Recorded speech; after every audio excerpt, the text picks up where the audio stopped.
Hey, what's going on, everybody? I'm back working on this 6610 New Holland. I got the head back on and torqued it. If anybody's curious on these 5-liter Genesis engines, the 4 cylinders, the torque specs for them are your first torque's 115, second torque's 145, and your final torque is 160. And you make sure you torque all that cold. You don't have to re-torque these when they get hot. So your final torque's 160, and then when you get that all back together, it's a good idea to, I'm gonna look the specs up for you real quick, to go ahead and check the clearance on the valves. So your intake valves are 14 to 18 thousandths, and your exhaust valves are 17 to 21 thousandths. So it's a good idea to do that, to check them. So all you do is, you know, rotate the engine over to top dead center on each individual cylinder you're doing, and when you hit top dead center, you should have, you know, your rocker arms should be loose, and that's when you check your valve clearance on them. So that's what I'm going to do now, and I'll kind of show you what I'm doing.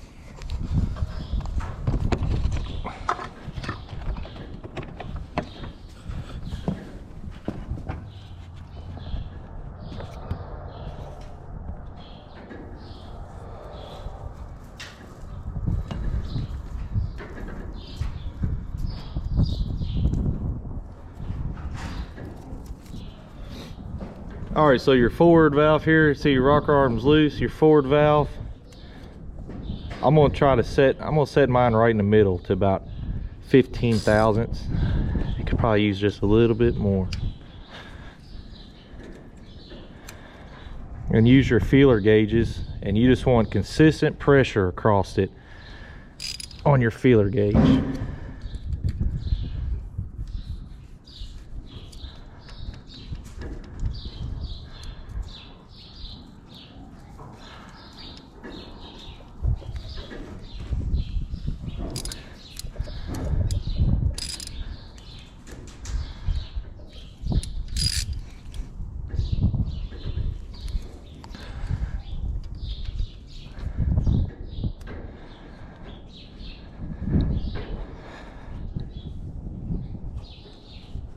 A little too tight. Back it off just a hair.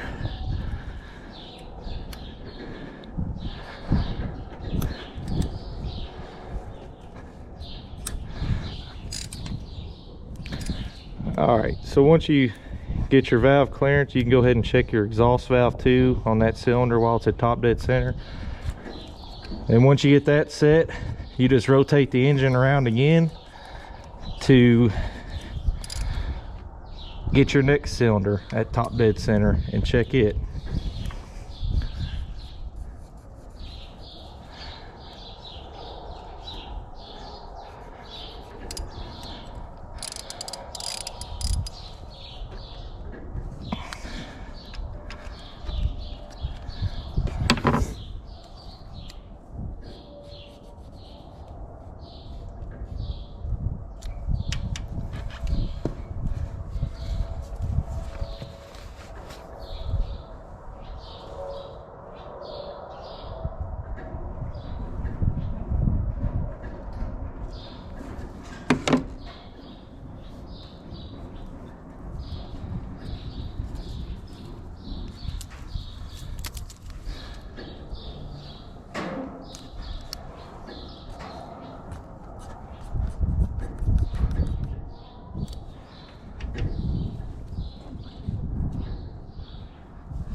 I'm going to set my exhaust at 19 thousandths.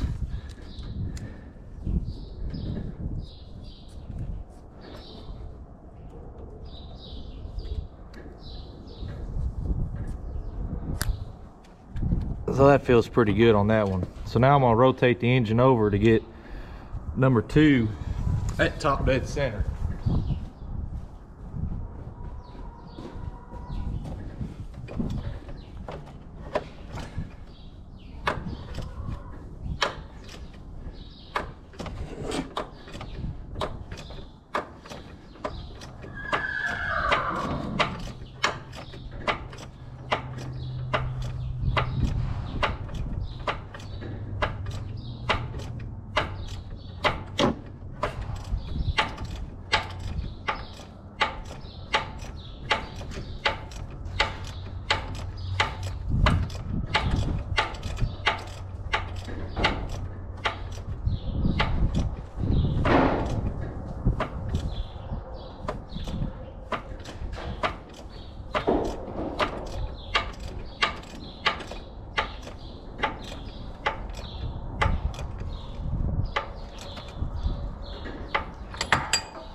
That one feels good on the exhaust.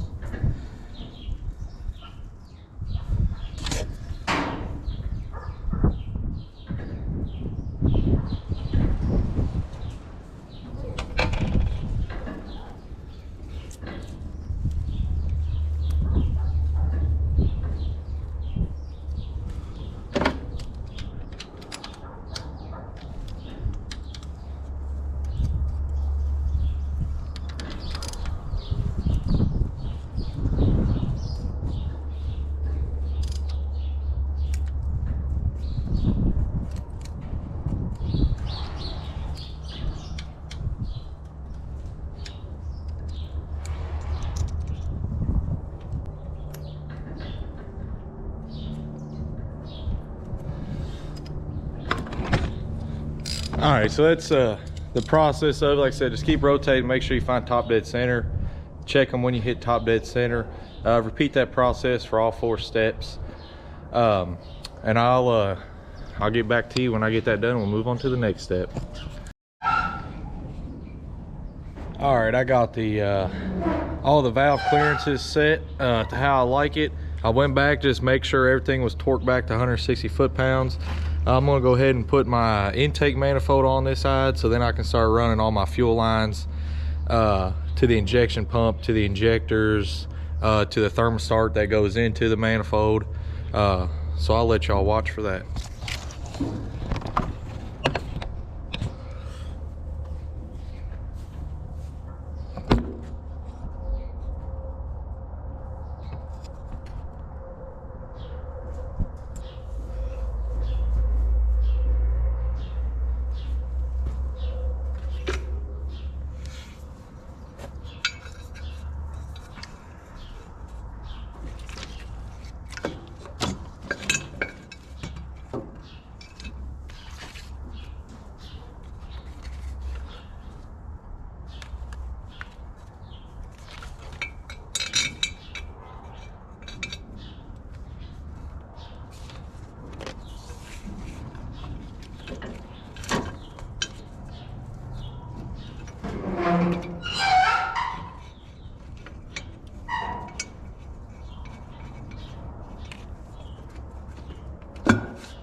All right, guys, I got all the I got the intake manifold back on. I got all the injection lines put back on. The fuel canister filters, got all the injection lines hooked up to the injection pump.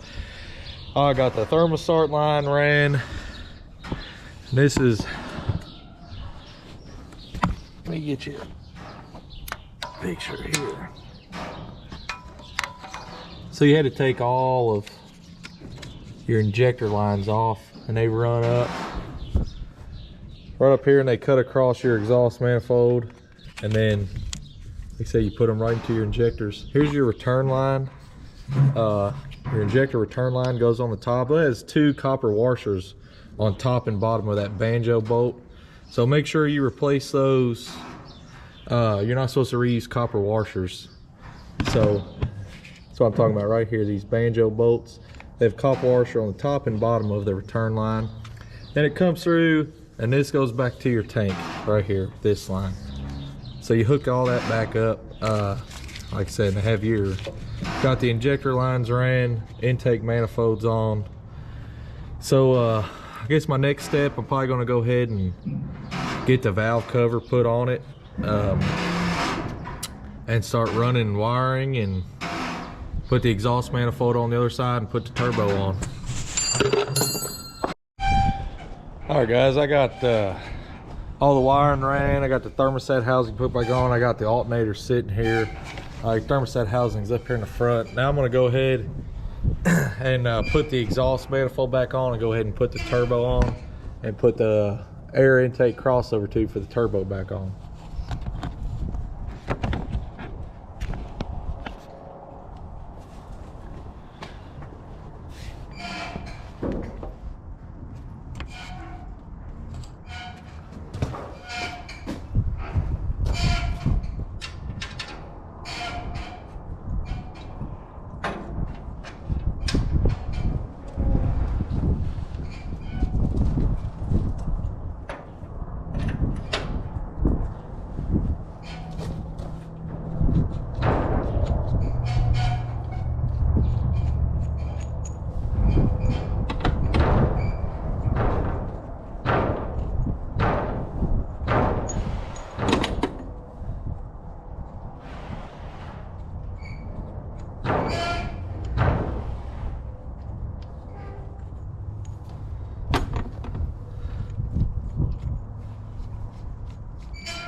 All right guys, I'm gonna get the turbo back installed on this thing.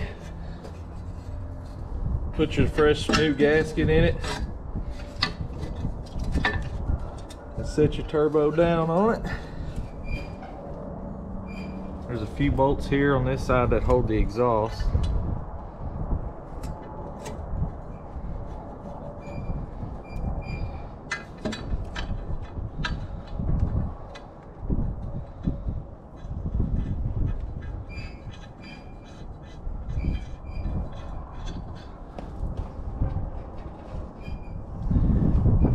You got 4 nuts that hold on to the studs of the exhaust manifold.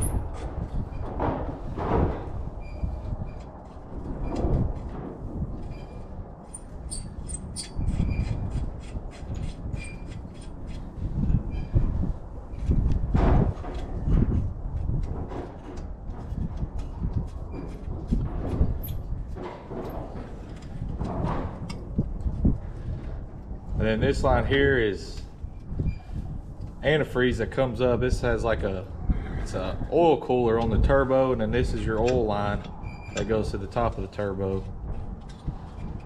So this just comes in here, runs around the oil, just to help keep the oil temperature down around that turbo and around the bearings.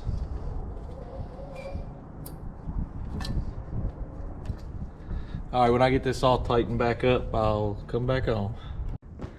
Going to go ahead and fire it up after doing a head gasket and valve job on it. I'm gonna go ahead and fire it up.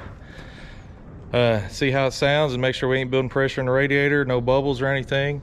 We'll go from there.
See any bubbles in the radiator, so we must be good on the head gasket. Fired right up. I did pre-prime the fuel system and bled the injector lines out.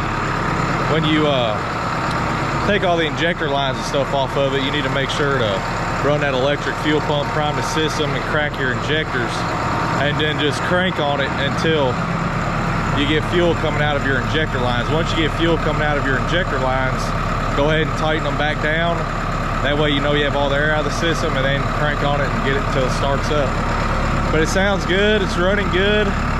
Don't see any bubbles in the radiator, so that's a good start.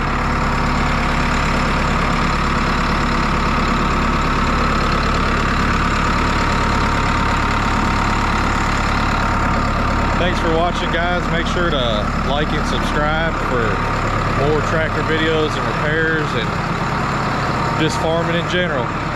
Thank you.